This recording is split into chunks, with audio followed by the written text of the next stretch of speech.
are you? My name's Bond. James Bond. I've got one question today, and one question only. Who the hell is gonna play James Bond? A James Bond reboot is on the way from Amazon, with Dune director Denis Villeneuve attached to direct it. The Bond franchise is an institution, and while we don't know a ton about this reboot, we may have an idea of who is about to carry the mantle into a new era. And today, we're gonna break down the leading contenders, why some names have emerged as fan favorites, and what each actor could hypothetically bring to this legendary role. And mostly, we're going to talk about why Jacob Elordi is currently the favorite, and why a big cast of characters and even one former DC star should also be seriously considered. So let's get into it. James Bond, we know, not a regular franchise, right? This is a generational baton pass from Daniel Craig to whoever is next. Every new Bond resets the tone, it resets the cultural relevance, and yeah, even the financial ceiling of the series for probably a decade or more. So if Amazon gets this wrong, it's not only going to be leading to a underperforming film, it's actually going to stall its entire relaunch, and it's going to shake audience confidence along the way. Amazon stepping into territory long stewarded by the Broccoli family, who treated the character like heritage property. Now the world is watching to see whether a tech giant understands the mythology or treats it just like algorithmic content. The casting choice will signal everything: bold and inspired, safe and focused group, prestige-driven, youth-skewing. The actor becomes the thesis statement for whatever this new Bond is going to be. And financially, as we know, it's Amazon, so the stakes are enormous. A successful Bond relaunch means global box office dominance, streaming value, merchandise, and long-term franchise expansion. But a misfire, so all the bad headlines about corporate mismanagement, Jeff Bezos, and creative drift, right? Bond has to justify his place in the modern world. And the wrong actor could make the character feel dated or forced, while the right actor will make him feel timeless again. As Daniel Craig's Bond franchise reignited everything. So filling his shoes is not going to be easy, but there is an odds-on favorite. Before I get into all of them, though, let me know who you want to see as Bond in the comments below. First up, let's talk about Jacob Elordi. The guy has been getting a lot of buzz as the frontrunner. Industry rumors this month have indicated he is the main target for the role and may even have an offer out. And the Frankenstein and Wuthering Heights star is now officially the betting odds favorite. He's been on the rise for a few years now, moving from teen drama to more serious film and TV work, showing that he has range and charisma, and most importantly, he has presence. He has the lean. He's classically handsome and dashing, and you can imagine him as a young Bond, but he also has some depth to sell the role beyond surface level. He's shown that he can be charming, he can be vulnerable, intense, he can be playful, and that mix is crucial for the next Bond, who has to balance all that suave while also adding substance. The 28-year-old is now at a point in his career where a role like Bond could catapult him into global icon status, and from a studio perspective, that's something you want. You want someone who can sell, you want someone who can draw and lead for multiple films, and his current moment makes him feel like he's a safe, yet also kind of exciting choice too. Like, he's someone that audiences would want to root for as Bond for action, of course, but he actually can present layers, and he exhibits inner conflict well. Let's not get ahead of ourselves. He's not the only guy in the mix who could pull this off. Let's talk about Callum Turner. Last year saw him capture hearts in the rom-com Eternity, and the capture star has been on the radar for a while now. For a good reason, too. He has the physicality and the presence you want in Bond, so he looks like Bond, right? Tall, strong, looks a little intimidating, but he can also be smooth, and that's half the battle sometimes.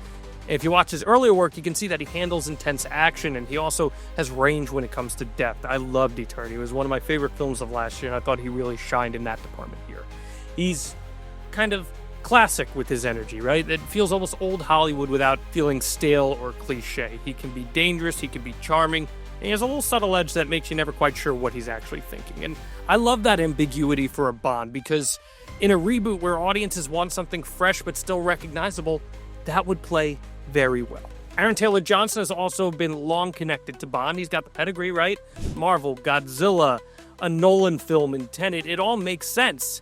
Taylor Johnson has shown he can handle big action set pieces, he can handle intense drama, and he has the blend of the suave that is so important to this character, and also rough-edged appeal that could redefine Bond for a more modern audience. He's got a recognizable name, there's star power, and he could carry a franchise with complexity. One of the other odds favorites, Theo James. James is heat. He has that British sensibility that feels so eccentric to Bond, and he also has the kind of cool, collected presence that audiences love. He's not too big, he's not too small, he's just right, and he'd play well with technology. He's just got the look. He's the ability to be charming without being smirky and serious without being too grim. The gentleman showed that he has comedic chops in addition to being able to headline action-centric storytelling. And who doesn't love a good James Bond zinger? He would not be a bad choice even at 41. James could play Bond as someone who is confident, worldly, and dangerous, but also someone you can imagine going head-to-head with any villain in the canon. Now, the one who I believe, no matter what, is a dark horse just because it makes so much sense, Henry Cavill. Yes, he's older than the traditional Bond starting point. Yes, he's not a new face, but he was freaking Superman. Let's also pause for a second and really think about what Cavill would bring to the role. He's already proven that he can deliver charisma and physicality and depth in other action-oriented roles. He has that classic, timeless leading man energy. He's handled both dramatic and action-driven performances with conviction.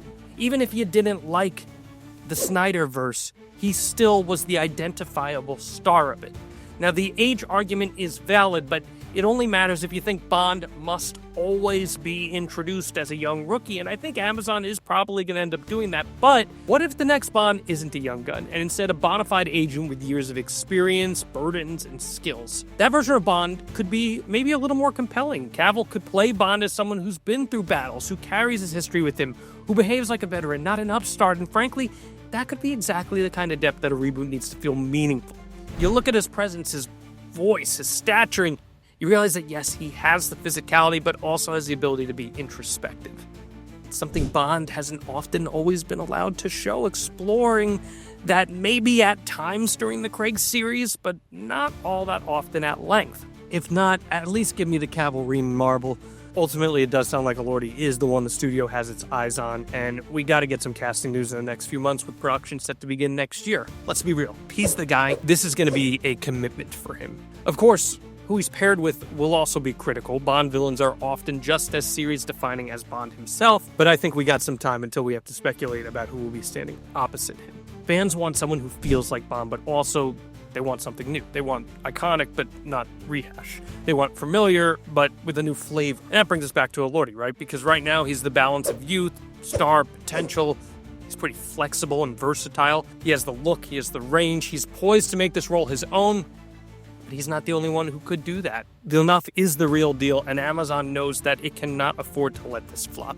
Whichever direction they choose, the path has to be committed, because whoever they do end up with, that individual will be compared to some of the all-time greats of action movie history. The pressure is high, and the expectations that come with that are simply absurd. But that's what makes this casting decision so fascinating, because when you look at all the potential choices, whether it's Elordi, Turner, Taylor Johnson, James, Cavill, or anyone else, you realize that franchises like Star Wars get the benefit of fresh restarts and going in whatever direction they want to. But Bond has always been about who comes next, because James Bond is always going to be the future, and that's the challenge, and this is why all of this casting matters so much.